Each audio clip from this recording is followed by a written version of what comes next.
மட்டுமே இது வரைக்கும் 1000 கோடிக்கு மேல ஊழல். இது வெளியே தெரிஞ்சது. வெளியே தெரியாத வரைக்கும் இன்னும் எவ்வளவு இருக்குதோ. அதே மாதிரி நகராட்சி துறையிலையும் 1000 கோடிக்கு மேல ஊழல்.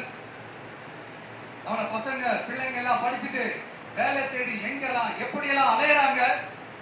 அதுக்கு இந்த கவர்மெண்ட் என்ன செஞ்சிருக்காங்க தெரியுமா?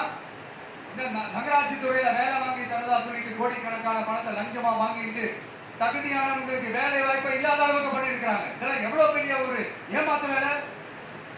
அதனால நம்ம தம்பி தங்கைகளே, உங்களுக்கான வேலை வாய்ப்பு இல்லாத இந்த ஸ்டாலின் சார் சர்க்காரை என்ன பண்ணலாம்? தூக்கி வீசி எறிவோமா?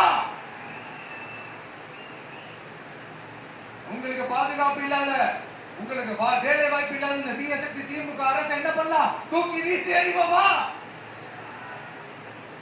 அடுத்து வண்டியா வச்சிருக்கிற பணத்தை என்ன பண்றதுன்னு தெரியாம இப்ப உங்க எல்லார்கிட்டையும் கொடுத்து எப்படியாவது ஜெயிச்சிடலாம்னு கனவு காணிட்டு இருப்பாங்க. நான் முன்னாடியே சொன்ன மாதிரி எல்லாத்தையும் வாங்கிக்கங்க. வாங்கிக்கிட்டு அவங்க காதுலயே விசில ஊதி அனுப்புங்க. எப்படி? அவங்க செவல்லையே விசில ஊதி அனுப்புங்க.